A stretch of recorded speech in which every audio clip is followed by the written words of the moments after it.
After 30 years of perfecting the art of the side-scrolling Mario level, Nintendo is handing off development duties to their fans. Super Mario Maker gives you a vast toolbox to construct your very own trips of death-defying magic, and lets you stream through an endless collection of creations built by an already robust community. It's informative, funny, and often excruciatingly difficult, but can it compare to the full-priced Mario games you're used to?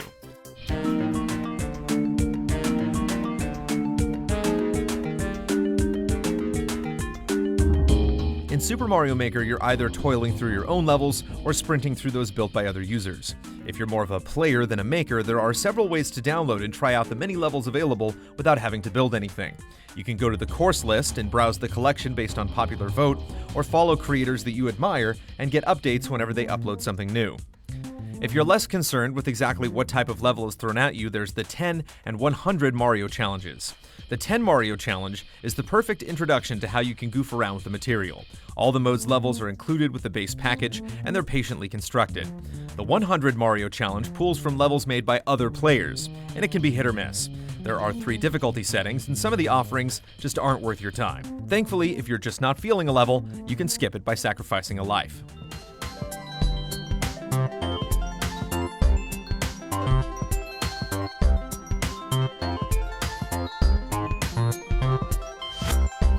Run through these modes a couple of times and you can begin to see what's possible with the game's palette. In the Course Maker, the trusty course spot will manage all of your saves. When you unlock new materials, the game drops them into your collection, leaving you to figure out how they work.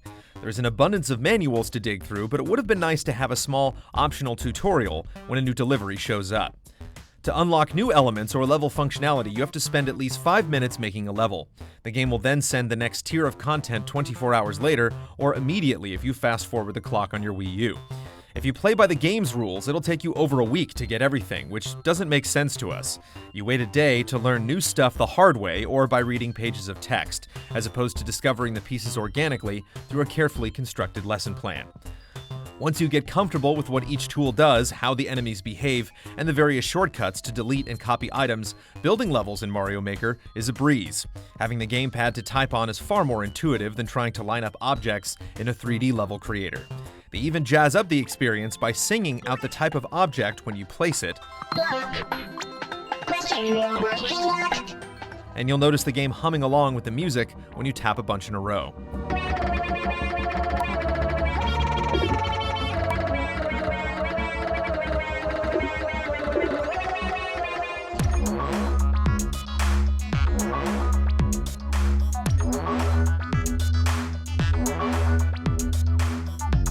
For a nice shot of nostalgia, you can swap the style between 4 eras of 2D Mario, changing every element to match whichever look you prefer. Reminiscent of Mario Paint, you can add sound and visual cues to certain objects or areas of the level. If you want to put yourself in the game, you can record a sound effect with the gamepad's mic, but it won't stay in the level if you upload it for other players. Some objects have hidden functions when you shake them back and forth, and there are some clever animations hidden in the menus, like when Mario sweats if you bring the eraser close to him. And Mario doesn't have to be the lead of your level. Through mystery mushrooms, you can transform players into a batch of other protagonists that you unlock through in-game challenges or amiibo figures. The characters' music plays throughout the level, including their themes when they complete a level or die.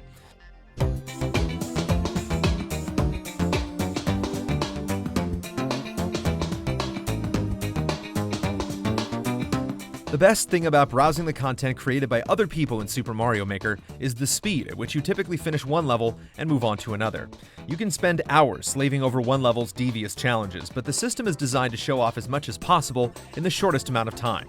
It's always tempting to try just one more level, and it makes a surprisingly good party game. Ultimately, Super Mario Maker will be defined by what its community creates. You can only play the included levels for so long, and a big part of the fun is seeing what the next crazy person threw together.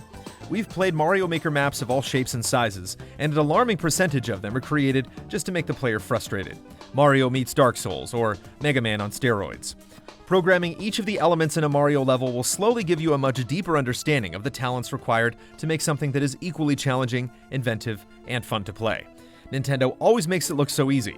What Mario Maker is missing is a thread that ties the experience together, beyond a row of Marios marching to their death. Something that educates the player on the core fundamentals of the series for the generation that didn't grow up with an NES.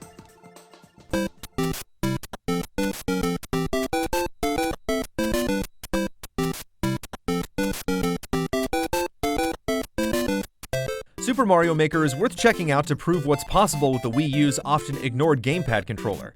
Few games have you staring at the second screen for longer stretches of time, and it just feels good to put stuff together. At the same time, the game is structured in a way that lets you skip level creation altogether and just bounce around areas built by other people, so it can please different types of players. Hopefully, people make more stuff that's challenging in a good way, and the various leaderboards keep highlighting the best creations and creators. There are some incredible moments waiting for you. You just have to dig a little to find them.